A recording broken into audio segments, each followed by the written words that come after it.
చదువుకున్న పాఠశాల రుణం తీర్చుకుంటున్నందుకు సంతోషంగా ఉందని పశ్చిమ గోదావరి జిల్లా గోపాలపురం ఎమ్మెల్యే మద్దిపాటి వెంకట్రాజు అన్నారు.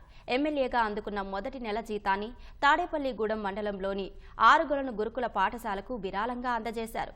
పాఠశాలలో ఆర్వో ప్లాన్ నిర్మాణానికి ఏర్పాట్లు చేశారు. భవిష్యత్తులో నిరుపేద విద్యార్థుల కోసం అండగా నిలబడతానని హామీ ఇచ్చారు. నేను ఎమ్మెల్యేగా అయిన తర్వాత మొన్ననే నా అకౌంట్లో జీతం పడింది.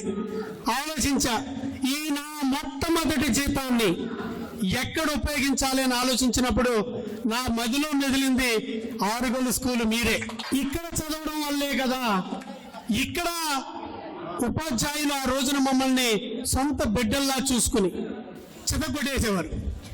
సొంత బిడ్డల్లా చూస్తే కొట్టడం ఏంటి అనుకుంటున్నారా? ప్రేమ. బాగా చదివితే తప్ప వీడు బ్రతకలేడు, చదువు ఒక్కటే వీడి మార్గం అని ఆ రోజు ఉపాధ్యాయులు సిబ్బంది అందరూ నమ్మారు. కాబట్టి మా మీద సొంత బిడ్డల్లాగా ప్రేమ చూపించి చదువుల్లో ఇంత ఉన్నత స్థాయికి తీసుకురాగలిగారు. కాబట్టి ఈ సమాజంలో ఎలాంటి విపత్కర పరిస్థితుల్లో అయినా గెలుపొందడం, పోరాడడం ఇక్కడే నేర్చుకున్నాం. కాబట్టి విద్య మీద, చదువు ఉండే విద్యా సంస్థల మీద నా ఫోకస్ ఉండాలని చెప్పి నా మొదటి జీతాన్ని మీకే వెచ్చిస్తున్నా.